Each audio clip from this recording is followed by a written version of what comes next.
और वर्तमान कांग्रेस सरकार के 1 वर्ष के पश्चात और उनके जिस प्रकार से शासन उन्होंने 1 वर्ष का किया है उसके ऊपर अपनी आप सब प्रेस वार्ता के माध्यम से आप बंधुओं से रूबरू होंगे। आदरणीय त्रिलोक कपूर। नमस्कार, आप सभी प्रेस बंधुओं का स्वागत और अभिनंदन। जैसा कि हम सब जानते हैं कि हिमाचल प्रदेश में पिछले 1 वर्ष से जो हिमाचल प्रदेश एक विकास की पटरी पर तेजी से आगे बढ़ रहा था, आज उस प्रदेश के विकास के पहिए पूरी तरह जाम हो गए हैं। आगा है, छल किया है और छल से सरकार बनी है। अगर छल ना किया होता तो हिमाचल प्रदेश में कभी भी कांग्रेस पार्टी की सरकार सत्ता में ना आती। जिस गति के साथ श्री नरेंद्र मोदी जी की और हिमाचल प्रदेश में श्री जयराम ठाकुर जी की सरकार एक कोऑर्डिनेशन के साथ हिमाचल प्रदेश को विकास की ऊंचाइयों में ले जा रही थी, दुर्भाग्यवश कांग्रेस पार्टी की सरकार हिमाचल में आई और हिमाचल प्रदेश विकास की दृष्टि से पूरी तरह धड़ाम की तरह नीचे आ गिरा। ये कैसा व्यवस्था परिवर्तन का राज आया है। मैं आज ऊना की प्रेस के माध्यम से हिमाचल प्रदेश के मुख्यमंत्री और उनकी पार्टी के नेताओं से भी एक प्रश्न करना चाहता हूं कि व्यवस्था परिवर्तन का अर्थ क्या है। क्या व्यवस्था परिवर्तन का यही अर्थ है कि तुम संवैधानिक तौर तरीकों से बाहर निकलकर असंवैधानिक रास्ते पर आगे बढ़े? अभी तक हिमाचल प्रदेश की सरकार या पार्टी यह जवाब नहीं दे पा रही है कि मुख्य संसदीय सचिव के पद को इस प्रकार से सुशोभित करने की क्या जरूरत थी। आधा दर्जन जो सीपीएस की नियुक्ति कर दी।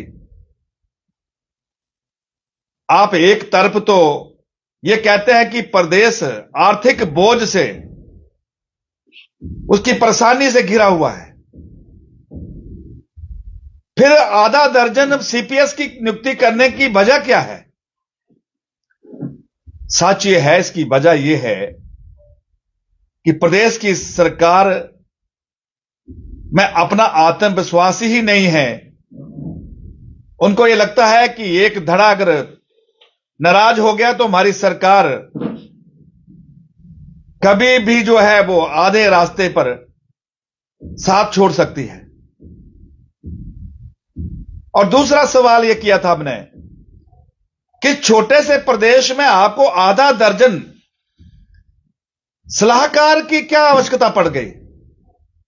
और सलाहकार भी बड़े उच्च श्रेणी के कैबिनेट मंत्री का दर्जा, इससे नीचे नियुक्ति ही नहीं है। मैं कांग्रेस के मित्रों को यह पूछना चाहता हूं कि क्या उत्तर प्रदेश राज्य से हिमाचल प्रदेश 20 गुना छोटा राज्य नहीं है? वहां तो ऐसी सलाहकारों की फौज नहीं है। फिर हिमाचल प्रदेश में ऐसी क्या मजबूरी है? यह हिमाचल की जनता जानना चाहती है। तीसरा, कुछ महीने पहले हमारे चंबा जिला के एक सलूणी के नजदीक मनोहर नामक एक दलित परिवार का नौजवान, जिसको लहूलुहान करके मौत के घाट उतार दिया, और उसका जो आरोपी था वो एक मुस्लिम परिवार था। हिमाचल प्रदेश की जनता में उस हादसे का इतना, जिसको कह सकते हैं कि उस घटना ने पूरी तरह झंकोर कर रख दिया। हमारे माननीय प्रदेश के अध्यक्ष, हमारे नेता प्रतिपक्ष और हमारे पार्टी का शीर्ष नेतृत्व मनोहर जी के परिवार के घर जाकर जो है सांत्वना देने गया, दुख प्रकट करने गया,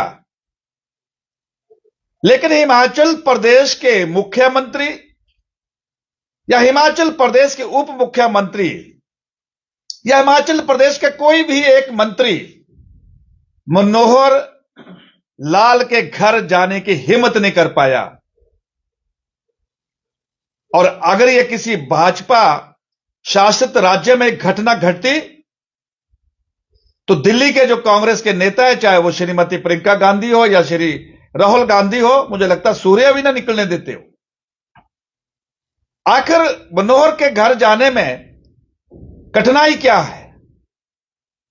यह हिमाचल प्रदेश की कांग्रेस पार्टी अब तक इसका उत्तर ही नहीं दे पाई है।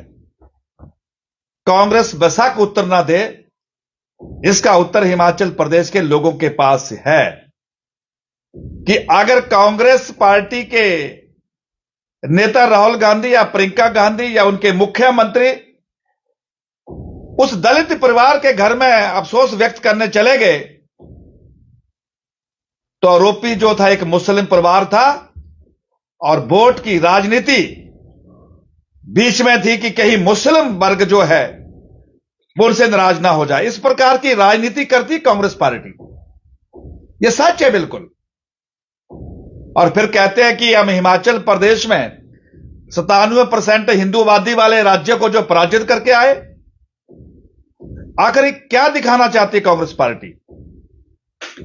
मित्रों, जिस तरह पिछले 1 वर्ष के कुशासन में हिमाचल प्रदेश के अंदर चाहे जो भी सेक्टर हो, चाहे वो हमारा लॉ एंड ऑर्डर हो, क्या हम ये जानते नहीं है कि इस छोटे से एक कार्यकाल में, ये छोटी सी इस अवधि में 67 हत्याएं होना, 300 से ज्यादा रेप होना, 1715 जो है वो नशे के मुकदमे दर्ज होना, ये कौन सी सत्ता, ये व्यवस्था परिवर्तन का उदाहरण है? आज हिमाचल प्रदेश लगता कि ऐसे सदमे में है। चंबा से लेकर सिरमौर तक हिमाचल प्रदेश हर घटना से शर्मसार हो रहा है। मैं पिछले दिनों बरोटी और बद्दीवाला के क्षेत्र में गया था।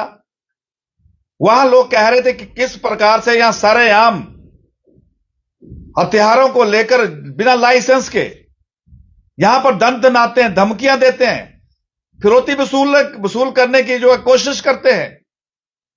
ये कैसा हिमाचल प्रदेश है? इस प्रकार का हिमाचल प्रदेश का व्यवस्था परिवर्तन का शासन कांग्रेस पार्टी का है। और मुझे तो यह लगता है मित्रों, जिस प्रकार से इन लोगों ने हिमाचल प्रदेश की जनता को छला है, ये तो अपने जो लोग हैं उनके प्रति भी ईमानदार नहीं थे। हम समाचार पत्र में पढ़ रहे थे कि इनके कांग्रेस पार्टी के वरिष्ठ नेता श्री सुधीर शर्मा और उनके दूसरे नेता श्री राजेंद्र राणा, उनको भी मंत्री बनाने की गारंटी दी थी।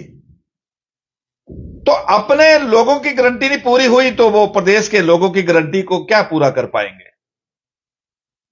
आज हमारे पार्टी के नेता हर भूभाग में तथ्यों के साथ, आंकड़ों के साथ कांग्रेस पार्टी से पूछ रहे हैं, लेकिन कांग्रेस पार्टी जवाब नहीं दे रही है। अभी मैं देहरा की ओर से उन्ना की तरफ आ रहा था और हर दीवारों में उनके स्लोगन देख रहा था कि 5 लाख लोगों को नौकरी देंगे, हर बहन को 1500 रुपए देंगे। और जैसे मैं कोई 20 किलोमीटर नंदपुर से पीछे आया तो एक व्यक्ति उन गारंटियों को पोत रहा था, सफाई कर रहा था, उसमें चूना लगा रहा था।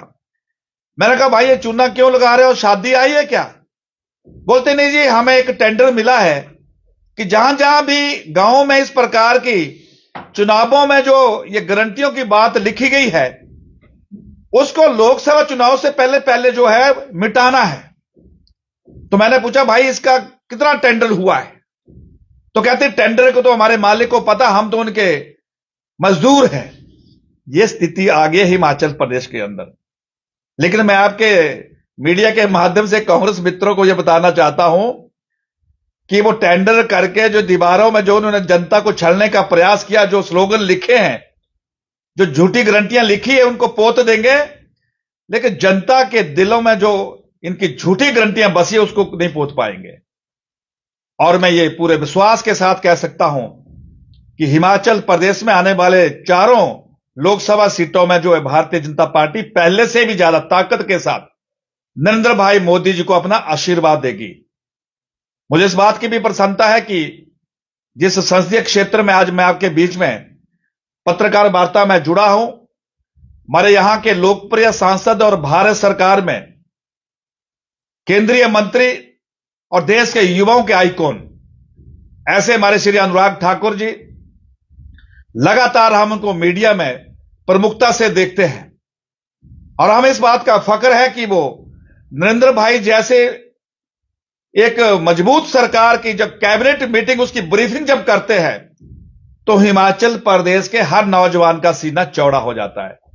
ऐसा सांसद, ऐसा सेवक आपका यहां का प्रतिनिधि, और जिन्होंने लगातार अपने पिछले इस कार्यकाल में जो इस पार्लियामेंट्री के अंदर जिस प्रकार से उन्होंने नए नए आयाम जो स्थापित किए हैं, चाहे वो मेडिकल क्षेत्र हो, चाहे वो हमारा रेलवे का क्षेत्र हो, कि किस प्रकार से देश की सबसे सुपरफास्ट आधुनिक ट्रेन, चौथी ट्रेन और हिमाचल की पहली ट्रेन जैसे दिल्ली से अंब तक आती है, तो हर व्यक्ति जब उस पर सवारी करता है, उस पर यात्रा करता है, तो अनुराग ठाकुर जी को जरूर याद करता है। उनका व्यक्तिगत इनिशिएटिव है, इतना बड़ा प्रयास हिमाचल के इस क्षेत्र में हुआ है। निश्चित तौर पर हमीरपुर संसदीय क्षेत्र को नहीं बल्कि कांगड़ा, चंबा, इस प्रकार का जो क्षेत्र है उनके लोगों को भी इसका पूरा लाभ मिल रहा है।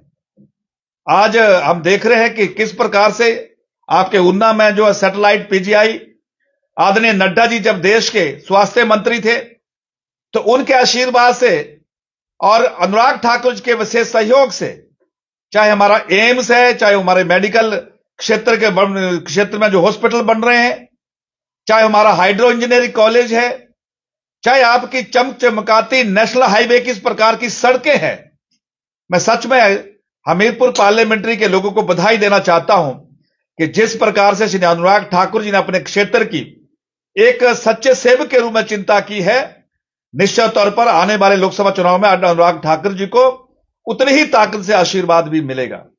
मैं ज्यादा ना कहता हुआ, मुझे लगता है कि ये जो कांग्रेस पार्टी का 1 वर्ष का जो कुशासन रहा है, इसमें जो प्रदेश की जनता के साथ जो बेईमानी हुई है, जो छल हुआ है, आने वाले समय में इसकी सजा मिलेगी, इसको कोई नहीं टाल पाएगा।